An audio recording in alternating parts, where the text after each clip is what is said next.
Mitra yang bermasalah, Kanada dan Amerika Serikat. Kanada dan Amerika Serikat telah lama menjadi mitra ekonomi yang erat. Perekonomian mereka saling terkait erat. Barang dan jasa mengalir bebas melintasi perbatasan. Namun, hubungan dekat ini menghadapi tantangan dalam beberapa tahun terakhir. AS telah menerapkan kebijakan proteksionis di bawah pemerintahan Trump. Kebijakan ini telah menguji kekuatan kemitraan perdagangan Kanada-AS. AS telah mengenakan tarif atas barang-barang Kanada. Tarif ini telah menciptakan ketidakpastian bagi bisnis Kanada. Tarif tersebut juga menaikkan biaya bagi konsumen. Tarif telah menegangkan hubungan antara kedua negara. Terlepas dari tantangan ini, Kanada tetap menjadi mitra dagang penting bagi AS. Kedua negara berbagi sejarah panjang kerjasama ekonomi. Mereka juga memiliki kepentingan bersama. Kedua negara mendapatkan keuntungan dari hubungan perdagangan yang kuat dan stabil. Namun, tindakan AS baru-baru ini telah memaksa Kanada untuk mempertimbangkan kembali ketergantungannya pada tetangga selatannya. Kanada sekarang secara aktif berusaha untuk mendiversifikasi kemitraan perdagangannya. Strategi diversifikasi ini bertujuan untuk mengurangi ketergantungan Kanada pada pasar AS. Ini juga bertujuan untuk memperkuat ketahanan ekonomi Kanada.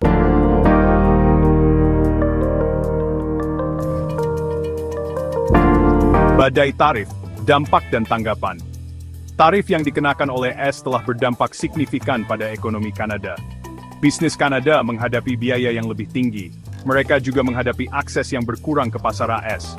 Beberapa bisnis Kanada harus memberhentikan pekerja, lainnya terpaksa menutup usaha mereka. Tarif juga merugikan konsumen AS. Tarif tersebut menyebabkan harga barang dan jasa lebih tinggi. Ini telah mengurangi belanja konsumen. Tarif pada akhirnya merugikan kedua ekonomi. Menanggapi tantangan ini, Kanada telah mengambil pendekatan multi-cabang. Kanada telah menentang tarif di Organisasi Perdagangan Dunia. Kanada juga telah mengenakan tarif pembalasan atas barang-barang AS. Langkah-langkah ini telah membantu melindungi bisnis dan pekerja Kanada. Namun, Kanada menyadari bahwa Kanada tidak dapat hanya mengandalkan pasar AS. Oleh karena itu, Kanada telah memulai strategi diversifikasi perdagangan yang ambisius. Strategi ini bertujuan untuk memperluas perdagangan dengan negara lain. Ini juga bertujuan untuk mengurangi kerentanan Kanada terhadap proteksionisme AS.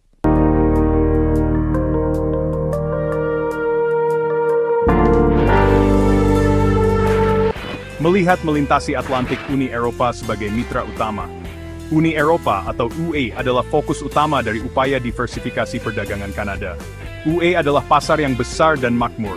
UE juga merupakan pendukung kuat perdagangan bebas.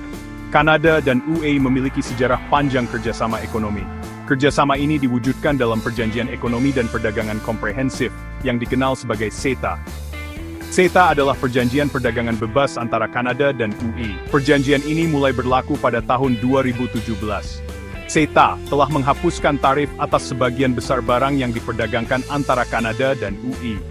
Perjanjian ini juga mengurangi hambatan perdagangan jasa. CETA telah menjadi keuntungan bagi bisnis Kanada. Perjanjian ini telah membuka pasar baru untuk barang dan jasa Kanada. Perjanjian ini juga mempermudah perusahaan Kanada untuk berbisnis di UE.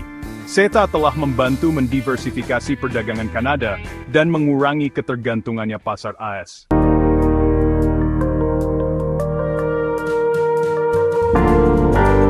Bagian 4. Merevitalisasi hubungan. Inggris setelah Brexit.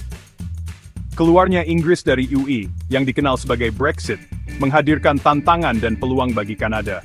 Inggris adalah mitra dagang penting bagi Kanada dalam kerangka UE. Brexit menciptakan ketidakpastian tentang masa depan hubungan ini.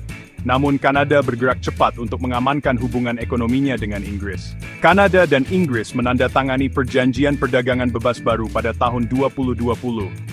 Perjanjian ini memastikan kelangsungan hubungan perdagangan antara kedua negara. Perjanjian ini juga menyediakan kerangka kerja untuk kerjasama di masa depan. Inggris tetap menjadi pasar penting bagi barang dan jasa Kanada. Inggris juga merupakan sumber investasi yang signifikan di Kanada. Perjanjian perdagangan pasca Brexit akan membantu memperkuat hubungan ekonomi antara kedua negara. Perjanjian ini juga akan berkontribusi pada tujuan diversifikasi perdagangan Kanada.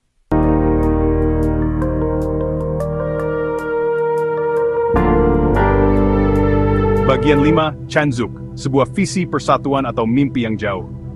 Kanada juga sedang menjajaki hubungan ekonomi yang lebih dekat dengan negara-negara lain yang sepaham. Salah satu inisiatif tersebut adalah CANZUK.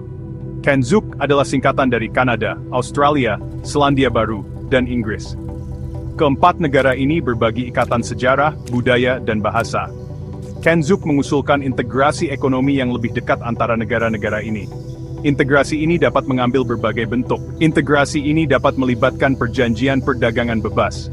Integrasi ini juga dapat melibatkan pergerakan orang yang lebih bebas di antara keempat negara. Para pendukung CANZUK berpendapat bahwa hal itu akan menciptakan blok ekonomi yang kuat. Mereka juga berpendapat bahwa hal itu akan memperkuat hubungan antara negara-negara dengan nilai-nilai bersama. Namun, para kritikus berpendapat bahwa CANZUK tidak praktis. Mereka menunjukkan jarak geografis antara keempat negara. Mereka juga menyoroti perbedaan yang signifikan dalam ekonomi mereka.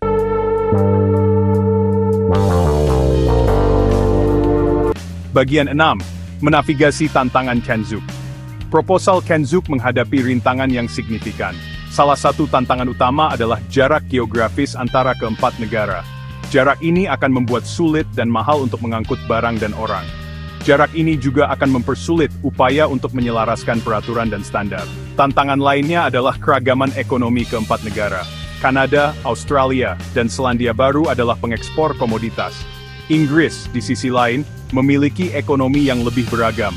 Perbedaan-perbedaan ini dapat membuat sulit untuk menegosiasikan perjanjian perdagangan yang saling menguntungkan. Lebih lanjut, keempat negara memiliki kebijakan imigrasi yang berbeda. Kanada, misalnya, memiliki kebijakan imigrasi yang lebih terbuka daripada Inggris. Perbedaan-perbedaan ini dapat menjadi batu sandungan bagi pergerakan orang yang lebih bebas. Terlepas dari tantangan ini, konsep CANZUK telah mendapatkan daya tarik.